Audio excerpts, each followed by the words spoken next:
என் அன்பார்ந்தவர்களே, சில நாட்களுக்கு முன்னாடி ஒரு பேரண்ட் வந்திருந்தாங்க கவுன்சிலிங்காக. என்ன குறைன்னு கேட்டேன். அந்த அம்மா சொன்னாங்க, ஒரு பையனை கொண்டு வந்திருந்தாங்க. இவனுக்கு நான் ஒரு குறையும் வைக்கல சார், நல்ல பள்ளிக்கூடத்தில் சேர்த்துருக்கேன், எவ்வளோ ஃபீஸ் கட்டுறேன், அந்த ஃபீஸ் கட்டுறதுக்கு நான் ரொம்ப கஷ்டப்படுறேன், பல நேரங்களில் என்னால் ஃபீஸை சரியாக கட்ட முடியல, ஆனால் படிக்க மாட்டேன்றாங்க. சரி, மார்க் தான் வாங்கலையே, இவர் கொண்டு போய் ஒரு டியூஷன் சென்டரில் சேர்க்கலாம், அதுவும் சேர்த்துட்டேன், அங்கேயும் சரியாக கவனிக்க மாட்டேன்றான். இவருக்கு கிரிக்கெட்னா ஆசை அப்படின்ட்டு அவருக்கு பேட்டு பால்லாம் வாங்கி கொடுத்தேன். அவர் கோச்சிங்கெல்லாம் போனேன்னு முதல்ல 2-3 வாரம் போனார், அப்புறம் அங்கேயும் போகிறது கிடையாது.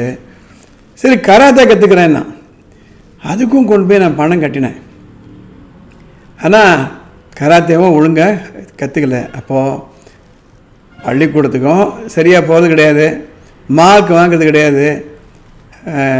சரி, கோச்சிங் கிளாஸ்லேயும் அனுப்புகிறேன், அங்கேயும் ஒரு பிரயோஜனம் இல்லை. என்ன சார் செய்யலாம்? அந்த பையனை பார்த்தா நார்மலாக இருந்தான். அவர் கேட்குறேன், என்ன ஆக விரும்புகிற உன் லைஃப்பில் அப்படின்னா, க்ளீனாக சொல்கிறான், நான் ஒரு பெரிய போலீஸ் ஆஃபீஸர் ஆகணும் சார் அப்படின்றான். அவன் சொல்லும்பொழுது அந்த ஃபேஸில் ஒரு பிரைட்னஸே தெரிஞ்சுது. இதை தான் இந்த எபிசோடில் நம்ம பார்க்க போகிறோம். இந்த எபிசோடை நான் அந்த பேரண்ட்டுக்கு மாத்திரம் இல்லாமல் எல்லாருக்கும் தெரியப்படுத்தணுன்றதுக்கு தான் இந்த எபிசோட் நான் பண்ணுறேன். லைஃப்பில் முன்னுக்கு வரணும்னா நமக்கு 2 விதமான திறமைகள் வேணுங்க. ஒன்று cognitive skill,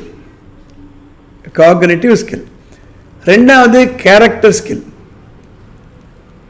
cognitive skill, character skill.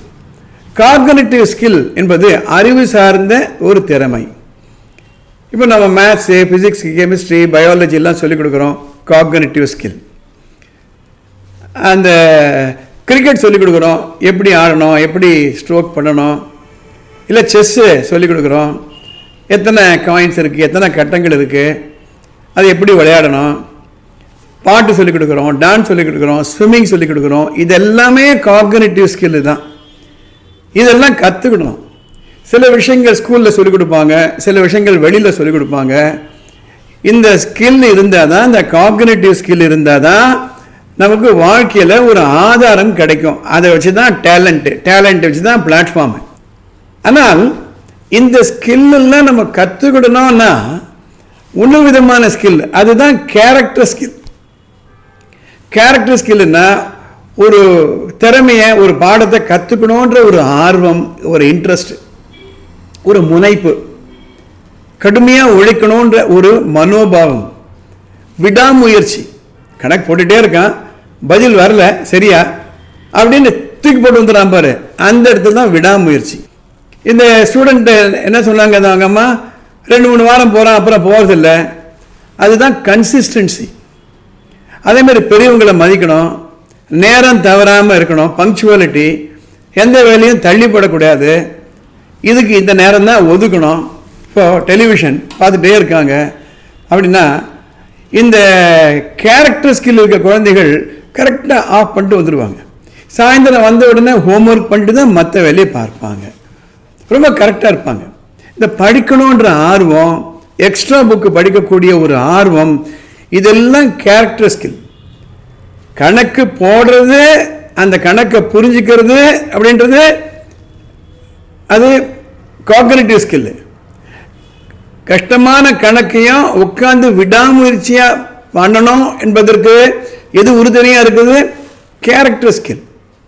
பொறுமையாக இருப்பது, பேஷண்ட்டாக இருப்பது, சொன்ன வார்த்தை கேட்கறது, டிசிப்ளினாக இருக்கிறது, கீழ்ப்படிதல், இதெல்லாமே அந்த கேரக்டர் ஸ்கில்ல வரும். இது 2ம் இருந்தால்தான் அந்த காக்னிட்டிவ் ஸ்கில்லை நம்மளால் உள்ள கொண்டு வந்து பயன்படுத்த முடியும். இதுக்கு ஒரு உதாரணம் நான் சொல்ல விரும்புகிறேன். ஒரு கவர் இருக்குது, அந்த கவரில் ஒரு லெட்டரை வச்சு நம்ம ஒரு இடத்துக்கு அனுப்பணும், அதுக்கு ஸ்டாம்ப் போட்டணுமா இல்லையா? அந்த ஸ்டாம்பும் இருக்குது, அந்த லெட்டரும் இருக்குது. அதை ஒட்டினா தானே ஒட்டுமா? அதுக்கு ஒரு பசை வேணுமா இல்லையா?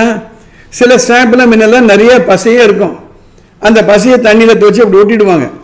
சில நேரங்களில் அந்த பசை பத்தாது, அதுக்குன்னு ஒரு க்ளூ ஸ்டிக் இருக்கும், அதை ஒட்டி வச்சோம்னா கப்பல் பிடிச்சிக்கும். அப்போ தான் அந்த கவரை ஏற்றுப்பாங்க.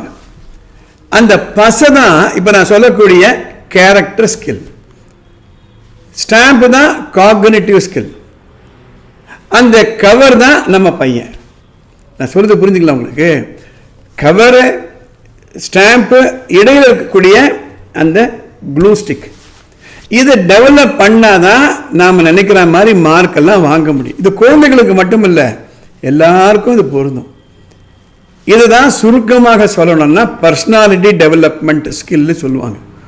பல பள்ளிக்கூடங்களில், பல கல்லூரிகளில் காக்னிட்டிவ் ஸ்கில் சொல்லிக் கொடுக்குறாங்களே தவிர பர்சனாலிட்டி டெவலப்மெண்ட் சொல்லிக் கொடுப்பது கிடையாது, கேரக்டர் ஸ்கில்ஸ் சொல்லிக் கொடுப்பது கிடையாது. எனவே தான் இப்போ நான் இந்த விஸ்வக்சேனா பள்ளி குழுமத்தில் என்ன செஞ்சுட்டு இருக்கேன், we build character, education follows. கேரக்டரை கணக்காக நம்ம கொண்டு வந்துட்டோம்னா தானாக படிப்பாங்க பசங்க. எஸ்பெஷலி வளர்ந்த பசங்களாம் எடுத்துக்கோங்களேன், 9th 10th +1 +2 அதே மாதிரி காலேஜ். முன்னெல்லாம் நமக்கு ஒரு லெக்சரர் தேவை, ப்ரொஃபஸர் தேவை. இன்னைக்கு யூடியூப்ல எல்லாம் நோட் பண்ணியிருக்காங்க. உலகத்தில் இருக்கக்கூடிய பெஸ்ட் ப்ரொஃபஸர்ஸ், பெஸ்ட் டீச்சர்ஸ்லாம் லெசன்ஸ்லாம் அப்படியே போட்டுறாங்க. தேவையில்லாம் ஒரு கம்ப்யூட்டர், ஹெட்ஃபோன், அவ்வளோதான். ஆனால் எப்படி படிக்கணும், எதை படிக்கணும்ன்றதுக்கு கேரக்டர் ஸ்கில் தேவை. எனவே பெற்றோர்களே, இன்றைக்கு இருக்கக்கூடிய காலத்தில் நீங்கள் வெறும் துணிமணி வாங்கி கொடுத்து, வயதால சாப்பாடு போட்டு, அவரை கொண்டு போய் ஒரு கோச்சிங் கிளாஸில் சேர்த்து, கிரிக்கெட் பேட் வாங்கி கொடுத்து, செஸ் போர்டு வாங்கி கொடுத்து எல்லாம் பண்ணால் மாத்திரம் அவர் படிக்க மாட்டார், விளையாட மாட்டார், வாழ்க்கையில் அந்த ஒரு சவாலை ஏற்றுக்க மாட்டார். இந்த கேரக்டர் ஸ்கில்லும் தேவை. இதை பற்றிய இன்னும் சில எபிசோட்ஸ் தான் போட போகிறேன். அடுத்த எபிசோடில் பார்க்கலாம்.